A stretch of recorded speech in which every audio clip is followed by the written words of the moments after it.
بھائیو، یزید اچانک کوئی آسمان سے نازل ہو کر تخت پر نہیں بیٹھا. یہ مسلسل اسلامی نظام کی گراوٹ تھی 20 سے 25 سال کی، جس کا نمائندہ بن کر یزید سامنے آیا. خرابی اس سے پہلے ہو چکی تھی. اب یہ الگ سے پورا ایک ٹاپک ہے، وہ 50 احادیث میں کور ہے. اور ابھی ریسنٹلی میں نے 8 محرم الحرام کو ایک لیکچر ریکارڈ کروایا ہے، ایسر نمبر 101، صحیح مسئلہ خروج اور فکر حسین حق پرستی کی علامت ہے. اس میں میں نے یہ ساری باتیں کھول کر بیان کی ہیں الحمدللہ. جسے شوق ہو تو وہ لیکچر دیکھ سکتا ہے. بہرحال یزید ابن معاویہ کے جو برے کرتوت ہیں، اس پہ تو گھنٹوں گفتگو کی جا سکتی ہے. اس حوالے سے اس امت میں بہت بڑی خدمت کی ہے.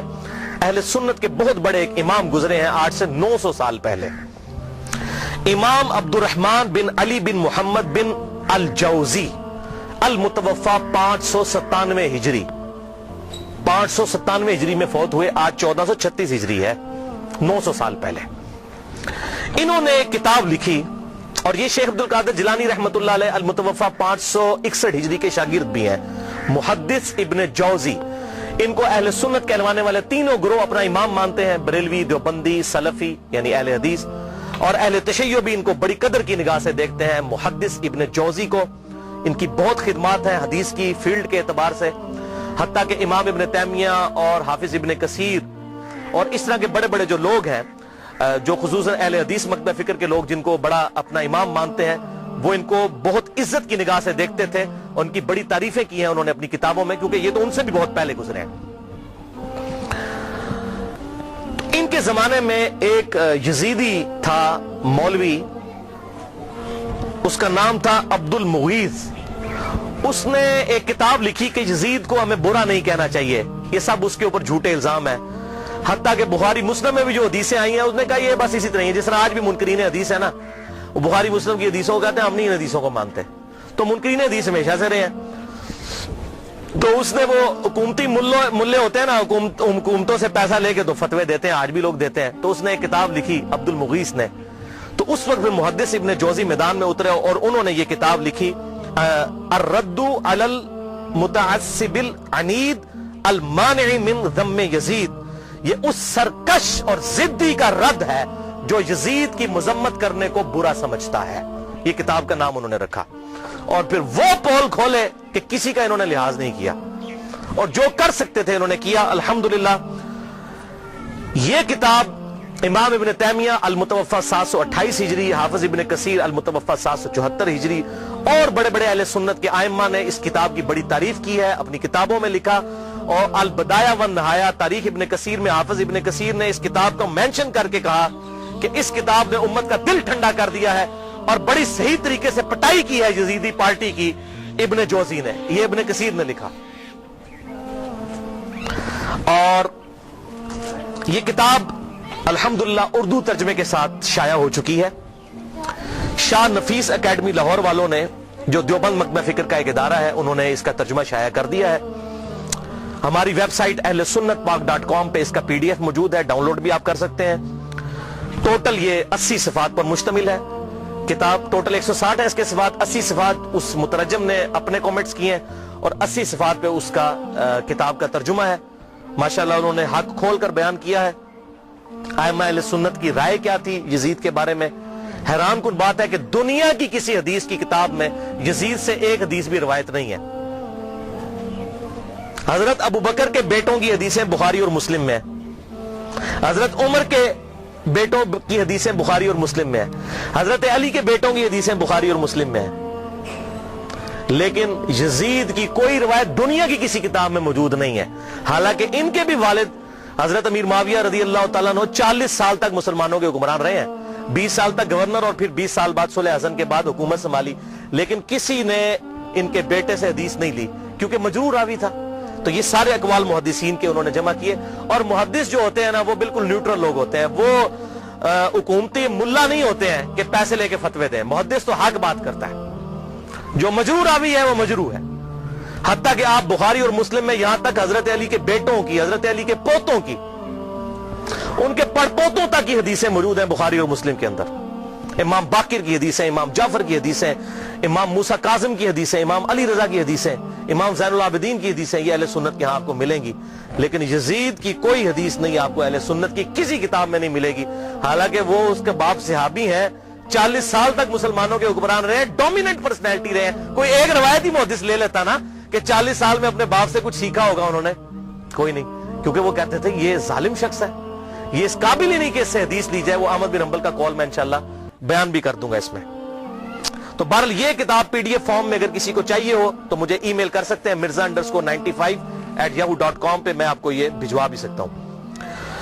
بھائیو، آپ صلی اللہ علیہ وسلم کی وفات کے 50 سال کے بعد 60 ہجری میں حضرت امیر معاویہ رضی اللہ تعالیٰ عنہ فوت ہوئے، اور جاتے جاتے انہوں نے اپنی زندگی میں ہی مرنے سے 4 سال پہلے ہی اپنے بیٹے یزید کے لیے بیعت لینا شروع کر دی. صحیح بخاری میں آتا ہے کہ صحابہ کرام سخت خلاف تھے کہ آپ یہ کیا کرنے جا رہے ہیں، امت کو کس ڈگر پہ چلا کر جا رہے ہیں، لیکن تلوار کے زور پر اپنے بیٹے کی بیعت لی. صحیح بخاری میں موجود ہے. یہ کہتے ہیں جی بیعت کر لی تھی، گن پوائنٹ پہ بیعت کی، تو بیعت تو دل ہی ماننے کا نام ہے. اور میں حضرت عمر کا فتویٰ بھی اینڈ پہ بتاؤں گا صحیح بخاری سے کہ جو تلوار کے زور پر بیعت ہو اس کو حضرت عمر کہتے ہیں یہ بیعت ہی نہیں ہے. تو صحابہ کرام نے مخالفت کی، لیکن وہ جو معاملہ ہونا تھا وہ ہوا. وہ میں نے مسئلہ نمبر 101 میں ڈیٹیل کے ساتھ بیان کیا. آج ٹاپک کو میں چھیڑوں گا نہیں کیونکہ آلریڈی میں اس کو ایڈریس کر چکا ہوں. بہرحال اس حوالے سے صحیح بخاری میں انٹرنیشنل نمبر کے مطابق 120 نمبر حدیث ہے. حضرت ابو ہریرہ کہتے ہیں میں نے حضور صلی اللہ علیہ وسلم سے 2 پیالے لیے، ایک میں نے تمہارے سامنے ظاہر کر دیا، یعنی یہ جو شریعت کا علم ہے، حدیثیں میں نے بیان کر دی، اور دوسرا پیالہ ایسا ہے اگر میں تمہیں بتاؤں تو تم میری شہرت کاٹ دو. ایسی باتیں مجھے حضور نے بتائی ہیں.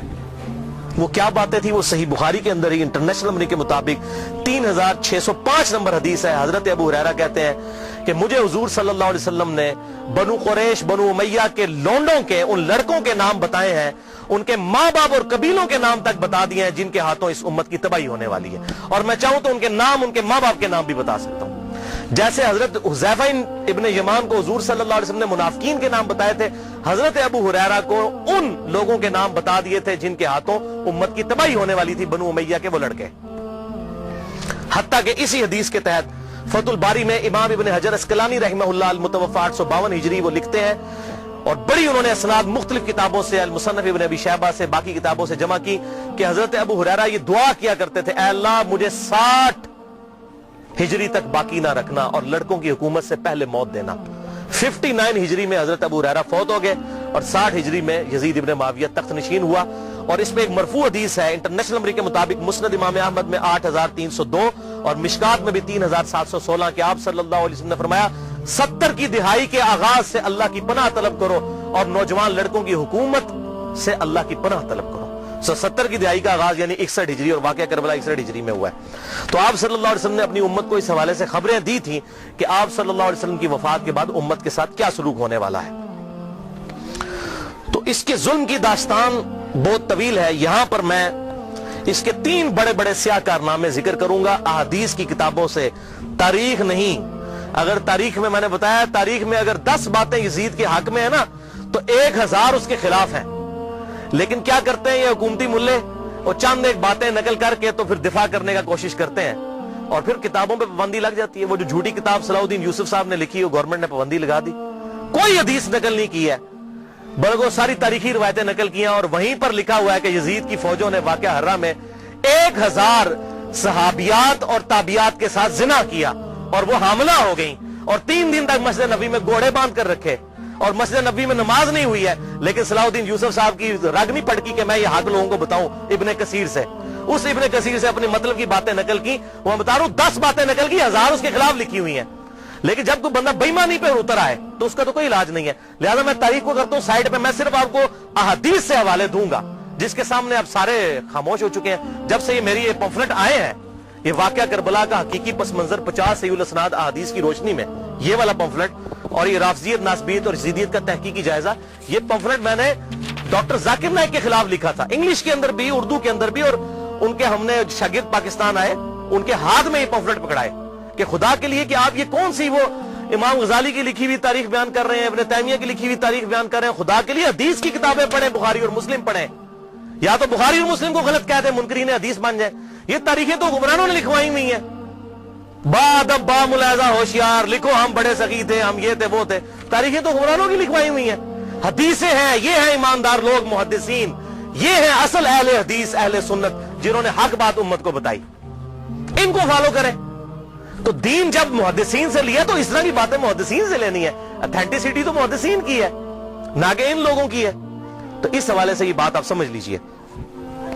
3 سیاہ کارنامے یزید کے۔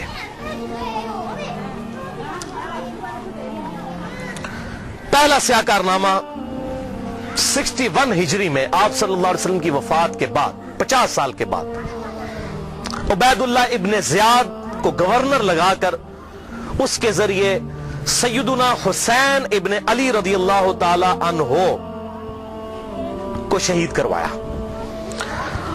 18 اہل بیت میں سے اور 54 لوگ دوسرے شہید ہوئے واقعہ کربلا کے دوران، ٹوٹل 72 لوگ۔ اور اس کا ذکر صحیح بخاری میں انٹرنیشنل نمبر کے مطابق 3748 نمبر حدیث میں موجود ہے، اور صحیح مسلم میں 6309 نمبر حدیث کے اندر بھی موجود ہے کہ جب حضرت حسین کے قتل کے بعد حضرت امام زین العابدین علی ابن حسین رحمہ اللہ تعالی جب مدینہ شریف آئے تو ان کے ہاتھ میں حضور کی تلوار تھی جو حضرت علی کے پاس تھی، اس کے بعد مولا حسین کے بعد تھی، مولا حسین کے بعد زین العابدین کے پاس آئی۔ صحیح مسلم 6309۔ تو مسور بن مخرمہ رضی اللہ تعالیٰ عنہ حاضر خدمت ہوئے اور انہوں نے کہا کہ اے نبی کے بیٹے، یہ تلوار آپ میرے حوالے کر دیں ورنہ یہ کہیں بنو امیہ کے ظالم لوگ آپ سے چھین نہ لیں، اور میں اپنی جان سے بڑھ کر اس کی حفاظت کروں گا۔ تو یہ صحیح مسلم میں موجود ہے۔ لوگ کہتے ہیں نہیں پتہ نہیں حسین قتل بھی ہوا تھا کہ نہیں، ٹھیک ہے، آپ لوگوں نے یہ باتیں کرنا شروع کر دی ہیں۔ تو بھئی جھوٹ کے تو کوئی پاؤں نہیں ہوتے ہیں۔ جب لوگوں نے یہ جرات کی تھی وہ صحابہ وہ بغلوں میں بت رکھ کے آتے تھے اس لیے رفع یدین ہوتا تھا، حالانکہ اہل سنت اور اہل تشیع کا رفع الیدین پہ اجماع ہے، سوائے حنفیوں کے پوری امت متفق ہے کہ آپ صلی اللہ علیہ وسلم رکوع میں جاتے وقت رکوع سے اٹھتے وقت رفع الیدین کرتے تھے۔ لیکن جب کوئی بندہ بے ایمانی پر اتر ہے تو اس کا تو کوئی علاج ہی نہیں ہو کہ جی بت رکھ کے آتے تھے، اے بھی وہی ہے بت رکھ کے آتے تھے۔ بھائی صحیح مسلم میں موجود ہے، صحیح بخاری میں واقعہ کربلا کا ذکر موجود ہے۔ دوسرا سیاہ کارنامہ،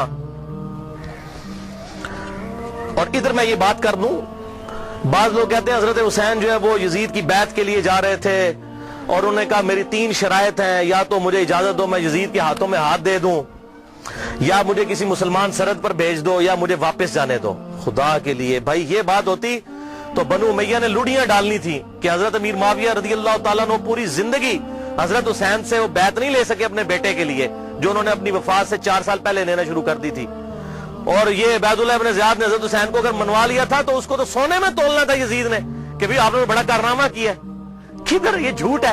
انصاب الاشراف کتاب سے یہ پیش کرتے ہیں، شیخ زبیر لیزئی صاحب نے پوری تحقیق لکھی ہے کہ یہ کتاب ہی ثابت نہیں صحیح سند کے ساتھ، اور اس کتاب میں تو ایسی ایسی حدیثیں ہیں کہ کئی صحابہ کا ایمان ہی ثابت نہیں ہوگا اگر اس کتاب کو انصاب الاشراف کو پیش کریں، اور یہ جو روایت ہے وہ روایت بھی منقطع ہے۔ حلال بن صاف یہ بیان کرتے ہیں ان کا واقعہ کربلا میں ہونا ثابت نہیں ہے، اور منقطع روایت کوئی حجت نہیں ہوتی ہے، تو یہ کتاب بھی ثابت نہیں، بالکل جھوٹ ہے۔ پوری امت بیعت کر لیتی، حضرت حسین بیعت نہ کرتے اس وقت تک ان کو سکون نہ آتا۔ کیوں؟ حسین کا بیعت کرنے کا مطلب تھا کہ آل محمد نے بنو امیہ کی بدماش حکومت کو اسلامی حکومت تسلیم کر لیا ہے۔ اس لیے آپ دیکھیں ایک حسین نے بیعت نہ کی تو یار کیا ہوا، کوئی فرق نہیں پڑتا، چھوڑ دو۔ حضرت سعد ابن عبادہ نے بخاری مسلم میں آتا ہے کہ حضرت ابوبکر و عمر کی بیعت نہیں کی تو کیا حضرت ابوبکر نے ان کو قتل کروا دیا تھا؟ نہیں۔ 6 مہینے تک حضرت علی نے بھی بیعت نہیں کی، بخاری اور مسلم میں آتا ہے، کیا قتل کروا دیا؟ تو یہ بات کرنا بڑا آسان ہوتا ہے، ایسے معاملات ہوتے نہیں ہیں۔ حق بات وہی ہے جو کتابوں کے اندر لکھی ہے، باقی لوگ جتنی باتیں کرتے رہے وہ سب جھوٹی کہانیاں ہوتی ہیں۔ تو یہ دوسرا سیاہ کارنامہ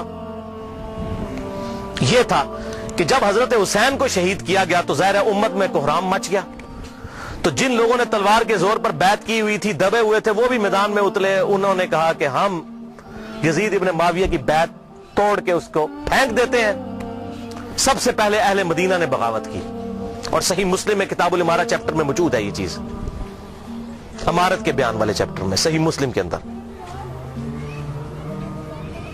اور جب بیعت توڑی تو ظاہر ہے کہ پھر یزید کو غصہ آیا، اس نے پھر فوج اپنی بھجوائی اور اس نے اہل مدینہ کے اوپر جو ہے وہ چڑھائی کر دی۔ 3 دن تک مدینہ تو رسول کو حلال ٹھہرا لیا کہ وہ حضرت عثمان غنی رضی اللہ تعالیٰ عنہ جنہوں نے شہادت گوارا کر لی، لیکن مدینے میں اپنے دفاع میں تلوار نہیں اٹھنے دی کہ مدینہ تو رسول میں میری وجہ سے خون نہ گرے. اس یزید ظالم شخص نے مدینے پر حملہ کروایا اور قتل عام مسلمانوں کا کروایا. صحیح بخاری میں کتنی حدیثیں میں ان کے حوالے دے دیتا ہوں. صحیح بخاری میں 2604, 2959, 4024, 4906 یہ صحیح بخاری میں ہے. صحابہ کا قتل عام کروایا. یہ کہتے ہیں صحابہ کے گستاخ, اور جنہاں دے چمچے ہونے سب تو بڑے گستاخ او جے صحابہ دے جنہاں نے صحابہ نو قتل کیتا جے. گالی دینا تے چھوٹا جرم ہے, قتل کروانا بڑا جرم ہے. اور گالی بھی میں نے بتا دیا انہوں نے شروع کروائی ہوئی ہے. یہ ساری بدعتیں بنو امیہ کی شروع کی ہوئی ہیں, ممبروں پر حضرت علی پر لعنت کرنا اور صحابہ کو قتل کرنا. اور صحیح مسلم میں 3339, 3319, 3323 سے لے کر 3333 تک یہ 15-20 احادیث ہیں جن کا لب لباب یہ ہے کہ آپ صلی اللہ علیہ وسلم نے ارشاد فرمایا, جس نے اہل مدینہ کو ڈرایا, اہل مدینہ کو دھمکایا یا مدینہ میں بدعت کو جاری کیا, مدینے والوں پر ظلم کیا, اس پر اللہ کی لعنت, اللہ کے فرشتوں کی لعنت اور تمام لعنت کرنے والوں کی لعنت. کہتے ہیں یزید پر لعنت نہ کریں. ہم کسی کلمہ گو اہل قبلہ کے اوپر لعنت کے قائل نہیں ہیں. آپ صلی اللہ علیہ وسلم نے ہمیں منع کیا ہے, لیکن اس کا یہ مطلب نہیں کہ وہ لعنت کا اہل نہیں ہے. لعنت خود بخود ہو جائے گی. قرآن میں آیا لعنت اللہ علی الکاذبین, جھوٹوں پر اللہ کی لعنت.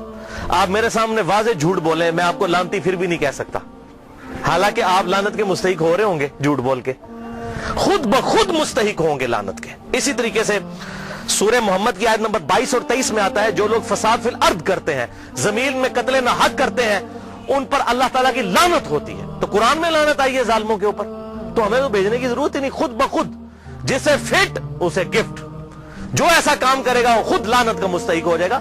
ہم کیوں لعنت بھیجیں, وہ خود بخود لعنت کے مستحق ہو گیا. وَلِعَاذُ بِاللَّهِ تعالی. اور اسی واقعہ, اس کو واقعہ حرہ کہتے ہیں, جس میں اہل مدینہ کو لوٹا گیا. اور یہاں تک کہ حافظ ابن کثیر جو آخری درجے تک اہل شام کا دفاع کرتے ہیں, لیکن یہاں پر وہ بھی تڑپ اٹھے اور انہوں نے کہا کہ یہ یزید نے جو ظلم ڈھایا, 1000 صحابیات اور تابعیات بغیر شادی کے حاملہ ٹھہری, زنا کیا یزید کی فوجوں نے.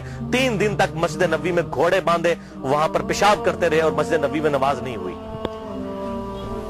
اور حتیٰ کہ پھر حافظ ابن کثیر تڑپ اٹھے جب مختار سقفی نے 22,000 قاتلین حسین کو ایک ایک لسٹ بنا کر قتل کیا, تو ابن کثیر کہتے ہیں کہ اس نے مسلمانوں کے دل ٹھنڈے کر دیے.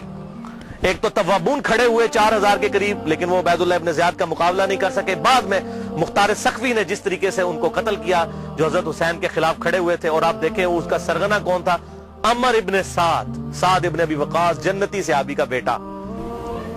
حضرت نوح علیہ السلام پیغمبر سے بیٹا کیا نکلا, کافر. کہتے نہیں صحابہ کی اولاد, او بھئی نبی کی اولاد سے بڑھ کر کون ہو سکتا ہے, حضرت نوح کا بیٹا کافر. تو اس کی وجہ سے حضرت نوح کو تو کوئی لعن طعن نہیں کر سکتا. اسی طریقے سے عمر ابن سعد جیسے سعد ابن ابی وقاص جنتی صحابی ہیں. ایک مجلس میں جن 10 صحابہ کو بشارت ملی ان میں یہ بھی شامل ہے, اور آخری وقت تک یہ حق کی آواز بلند کرتے رہے الحمدللہ. اب سعد ابن ابی وقاص میں صرف بیان کروں کس طرح وہ حضرت علی کے فضائل امیر معاویہ کے دور میں بیان کرتے تھے اور ڈنکے کی چوٹ پہ کرتے تھے, اور جو لوگ حضرت علی پر لعنت کرتے تھے ان کے وہ خلاف کھڑے ہوتے تھے. یہ پورا ایک ٹاپک ہے بخاری اور مسلم کے اندر, جو کبھی ٹائم ملا تو میں انشاءاللہ بیان کروں گا. لیکن بیٹا آگے دیکھیں کیا نکلا. اسی واقعہ حرہ پر امام احمد بن حنبل رحمۃ اللہ علیہ کا قول صحیح سند کے ساتھ اسی ابن جوزی کی کتاب میں موجود ہے, صفحہ نمبر 40 پہ, جو عربی میں نسخہ ہے, اردو میں آپ کو مل جائے گا. یہ امام احمد بن حنبل سے ان کے شاگرد نے پوچھا یزید ابن معاویہ کے بارے میں کہ کیا یزید ابن معاویہ کے بارے میں آپ کا کیا خیال ہے. یہ اب میں آپ کو بتانے لگوں کہ اہل حدیث کا کیا موقف تھا. سب سے بڑے اہل حدیث اہل سنت امام احمد بن حنبل المتوفا 241 ہجری, جو اہل سنت کے بڑے ائمہ ہیں, بخاری اور مسلم کے استاد ہیں. اور وہ کیا کہہ رہے ہیں, آپ حدیث میں کس کو لیتے ہیں کہ جی کس راوی پر بحث کرنی ہے, آپ کہتے ہیں یہ فلاں محدث اس کو ضعیف کہتا ہے. اب یہ سب سے بڑا امام اہل سنت کا کیا کہہ رہا ہے, وہ کہتے ہیں کہ یزید وہی ہے جس نے مدینے والوں کے ساتھ وہ کرتوت کیے جو اس نے کیے. شاگرد نے پوچھا یزید نے کیا کیا تھا. احمد بن حنبل نے فرمایا اس نے مدینے والوں کو لوٹا تھا. شاگرد نے پوچھا کیا ہم یزید سے حدیث بیان کر سکتے ہیں. احمد بن حنبل نے فرمایا یزید سے حدیث مت بیان کرو, اور کسی کے لیے یہ حلال ہی نہیں ہے کہ وہ یزید سے ایک حدیث بھی بیان کرے. پھر شاگرد نے پوچھا کہ جب یزید نے یہ حرکتیں کی تھیں تو کن لوگوں نے یزید کا ساتھ دیا تھا. تو احمد بن حنبل نے فرمایا اہل شام نے. یہ شامیوں نے یہ غلط کام کیا تھا جو یزید کے ساتھ مل کر اہل بیت کے ساتھ اور اہل مدینہ کے ساتھ ظلم ان پر ڈھایا تھا. یہ دوسرا کارنامہ. اور تیسرا سیاہ کارنامہ 64 ہجری میں اسی دوران حضرت عبداللہ ابن زبیر رضی اللہ تعالیٰ عنہ، یہ وہ صحابی ہیں جن کے بارے میں صحیح بخاری میں آتا ہے جب مسلمان ہجرت کر کے مدینہ شریف آئے تو یہودیوں نے کہا ہم نے مسلمانوں پر بندش کر دی ہے، ان کے گھر اب اولاد نہیں ہوگی. تو سب سے پہلے بیٹا پیدا ہوا حضرت ابو بکر کا نواسا عبداللہ ابن زبیر. حضرت عائشہ کی جو بہن تھی اسما بنت ابی بکر، ان کا بیٹا عبداللہ ابن زبیر. اور حضور نے اپنے مبارک ہاتھوں سے ان کو گٹی دی تھی کھجور چبا کر، صحیح بخاری میں آتا ہے. یہ وہ ہیں عبداللہ ابن زبیر صحابی. یہ بھی حضرت حسین کی طرح جن چند بڑے لوگوں نے بیعت نہیں کی. کون کون تھے ان میں؟ حضرت حسین ابن علی کا بیٹا، حضرت عباس کا بیٹا عبداللہ ابن عباس، ابو بکر کا بیٹا عبد الرحمن بن ابی بکر، اور زبیر کا بیٹا ابن زبیر عبداللہ ابن زبیر. تو یہ نمائندہ شخصیات ہی سامنے آتی ہیں نا. مجھے بتائیں آج اگر زرداری اور نواز شریف مل کے عمران خان کی بیعت کر لیں تو کیا یہ دو بندوں کی بیعت ہوگی؟ پوری پارٹی کی. یا عمران خان اور زرداری مل کے نواز شریف کی کر لیں، یا عمران خان اور نواز شریف مل کے زرداری کی بیعت کر لیں تو کیا یہ دو بندوں کی بیعت ہوگی؟ پوری پارٹی کی. وہ کہتے ہیں سب نے بیعت کر لی تھی. اور بھائی نمائندہ شخصیات تو امت کی یہی تھی نا، باقی تو سارے بیچارے اسی طرح ہوتے ہیں. حسین تے نہیں روزانہ ماما جمنیاں. حسین بننا سوکھ ہے. آپ نے بخاری میں حضرت ابو ہریرہ کا قول سن لیا کہ وہ کہتے ہیں مجھے ڈر ہے میں ان لوگوں کے نام بتاؤں تو مجھے قتل کر دو. تو انہوں نے اپنی جان بچائی. جان بچانا بھی فرض ہے، لیکن اعلیٰ ترین درجہ یہ ہے جو صحیح مسلم میں حدیث ہے، انٹرنیشنل نمبر کے مطابق 177 نمبر حدیث صحیح مسلم کتاب الایمان میں، کہ برائی جب دیکھو تو ہاتھ سے روکو. ہاتھ سے نہیں روک سکتے، زبان سے، نہیں تو کم از کم دل میں برا جانو. لیکن ذالک اضعف الایمان، یہ ایمان کا سب سے لوئسٹ درجہ ہے. تو حضرت حسین لوئسٹ درجے پر تو نہیں تھے بھائی. جس کے جینز پروفٹ کے جینز ہوں، جس کا بلڈ اور خون نبی کا خون ہو، وہ لوئسٹ درجے پر ایمان رکھے گا؟ وہ تو آگے بڑھ کر باطل کا مقابلہ کرے گا. یہی وجہ ہے کہ حضرت حسین جو ہیں انہوں کو یہ ٹائٹل ملنا تھا. اور یہ بھی آپ بات یاد رکھیں، حضرت حسین نے حضور کی زندگی میں کیا کارنامہ کیا ہے؟ 6.5 سال عمر تھی، حضور صلی اللہ علیہ وسلم کی وفات ہو گئی. کارنامہ کرنا تھا. اسلام تقوی کی بنیاد پہ کسی کو ٹائٹل دیتا ہے، ان اکرمکم عند اللہ اتقاکم. حضرت حسین نے کون سا کارنامہ کیا تھا؟ کارنامہ بھائی کرنا تھا. جنتی نوجوانوں کا ٹائٹل اس لیے ملا کہ انہوں نے وہ کام کرنا تھا کہ جب امت سو چکی ہوئی تھی انہوں نے امت کو جگایا. اور ایسی بھی امت جاگی کہ آج تک جب بھی کہیں پر ظلم ہوتا ہے حسین کی مثال پیش کی جاتی ہے. لوگ کہتے ہیں کیا ہوا جی، حسین کے ساتھ بھی تو 72 لوگ تھے نا. اگر ہم تھوڑے ہیں، سورہ نحل میں آیا کہ ابراہیم علیہ السلام اکیلے ہی پوری امت تھے. حق تھوڑا ہو، حق حق ہے، باطل باطل ہے، چاہے وہ کثرت میں کتنا ہی زیادہ ہو. ٹھیک ہے، تو یہ بات آپ سمجھیے اس حوالے سے. تو عبداللہ ابن زبیر نے بھی بغاوت کی. انہوں نے حجاز، مکہ، مدینہ اور پورے ایریے پر انہوں نے اپنی خلافت قائم کر لی اور یزید صرف شام تک رہ گیا. تو پھر یزید نے عبداللہ ابن زبیر رضی اللہ تعالیٰ عنہ کو قتل کرنے کے لیے اور ان کی حکومت کو ختم کرنے کے لیے جو خلافت تھی، اپنے گورنروں کو بھیجا، سپہ سالاروں کو بھیجا. 64 ہجری کا یہ واقعہ ہے. اور یہ صحیح مسلم میں انٹرنیشنل نمبر کے مطابق 3245 صحیح مسلم 3245 نمبر حدیث ہے کہ ابن زبیر پر جب حملہ کیا اس دوران خانہ کعبہ کو منجنیق سے پتھراؤ کیا گیا، غلاف کعبہ بھی جل گیا. 3245 صحیح مسلم. یہ کرتوت ہے. کہتے ہیں جی وہ تو یہ تھے جنتی تھے. وہ بھی میں پول کھولنا کہڑے پاس جنتی سی ہو. صحیح مسلم 3245 خانہ کعبہ کو جلا دیا. لیکن پھر اس دوران پہلے واقعہ کربلا، اس کے بعد واقعہ حرہ ہوا، اور پھر ابن زبیر پہ جب حملہ کیا اسی دوران یزید مر گیا 64 ہجری کے اندر. جب مرا تو پھر ابن زبیر نے اسی جنگ کے دوران وہ مر گیا. ابن زبیر نے کہا کہ جاؤ اپنے شیطان کی خبر لو، وہ مر گیا. تو پھر اس کی فوج تتر بتر ہو گئی. پھر 9 سال تک خلیفہ رہے اس پورے ایریے کے اوپر عبداللہ ابن زبیر. پھر جب عبد الملک بن مروان کے مرنے کے بعد بنا، اس نے پھر حجاج ابن یوسف کو بھیجا. پھر دوبارہ خانہ کعبہ پر حملہ ہوا، اور وہ بھی صحیح مسلم 6496 نمبر حدیث میں موجود ہے. پھر ابن زبیر کو حجاج ابن یوسف نے، جو اسی بنو امیہ کی باقیات تھی، اس نے قتل کر کے خانہ کعبے کے دروازے پہ ان کی لاش، صحابی رسول کی لاش لٹکائی 1 ہفتے تک کے لیے. صحیح مسلم 6496. ابن زبیر کو 74 ہجری کے اندر شہید کر دیا گیا. یہ بھی انہی کا کارنامہ تھا. اب یہاں پر میں کسی محدث کا فتویٰ کسی محقق کا فتویٰ، کسی حکومتی ملے کا فتویٰ، کسی روزی روٹی چلانے والا دین سے اس کا فتویٰ نہیں، امیر المؤمنین سیدنا عمر ابن خطاب رضی اللہ تعالیٰ عنہ کا فتویٰ صحیح بخاری سے پیش کرنے لگا ہوں۔ انٹرنیشنل نمبر کے مطابق صحیح بخاری میں 6830، سیدنا عمر کا جب آخری حج تھا تو آپ کو کسی نے آ کر خبر دی، اس کے بعد آپ شہید ہو گئے، کہ لوگوں میں یہ چیما گوئیاں ہیں کہ جب عمر مر جائے گا تو ہم فلاں شخص کو اپنا خلیفہ بنا لیں گے، خود ہی چن لیں گے۔ اب یہ فلاں کون ہے، اس کو تلاش کرنا ہے، یہ فلاں کون تھا خلافت کا لالچی۔ یہ آپ کے لیے اسائنمنٹ ہے، فلاں شخص کی ہم بیعت کر لیں گے۔ حضرت عمر کو اتنا غصہ آیا کہ مسلمانوں کے مشورے کے بغیر، صحیح بخاری 6830، بڑی لمبی حدیث ہے، حضرت عمر فاروق رضی اللہ تعالیٰ عنہ ممبر پر چڑھے اور ابن عباس کہتے ہیں کہ میرا گھٹنا جو ہے نا وہ بالکل ممبر کے ساتھ ٹچ تھا جب میں نے یہ حضرت عمر کا خطبہ خود سنا، اور حضرت عمر اتنے غصے میں تھے، میں نے کہا کہ آج تو یہ، بلکہ صحیح بخاری اسی حدیث میں آتا ہے کہ عبد الرحمن بن عوف کہتے ہیں کہ آپ تو عرفات کے میدان میں خطبہ دینے لگے، تو میں نے کہا امیر المومنین یہاں پر ہر طرح کے لوگ موجود ہیں، کوئی پڑھے لکھے ہیں، کوئی ان پڑھ ہے، تو آپ کی بات کا کوئی اور مطلب نہ لے لیں، آپ صبر کریں، مدینہ جا کے خطبہ دیں۔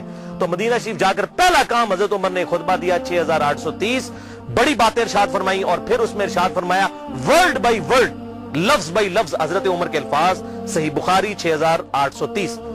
دیکھو، خیال رکھنا کہ کوئی شخص بھی بغیر مسلمانوں کے مشورے کے اور بغیر اتفاق رائے کے تم پر مسلط نہ ہونے پائے، ورنہ اس کا انجام قتل و غارت ہوگا۔ اور وہ آپ نے دیکھا کتنی قتل و غارت ہوئی، حضرت حسین کو شہید کیا گیا، واقعہ ہررا ہوا، پھر خانہ کعبہ کو جلایا گیا، پیچھے کیا رہ گیا؟ مکے کی حرمت پامال، مدینے کی حرمت پامال، اہل بیت کی حرمت پامال۔ اس سے زیادہ کیا کر سکتا تھا؟ اور حضرت عمر نے پہلی پیشن گوئی کی تھی مسلمانوں کے مشورے، تو یہ تلوار کے زور پہ کیا گیا۔ وہ میرا پورا لیکچر سن لیں، صحیح بخاری کے اندر موجود ہے حدیث اور کتابوں کے اندر، کہ تلوار کے زور پر زبردستی بیعت لی گئی اور صحابہ نے مخالفت کی، لیکن نہیں کسی کی سنی گئی۔ وَلِعَاذُ بِاللَّهِ تعالی۔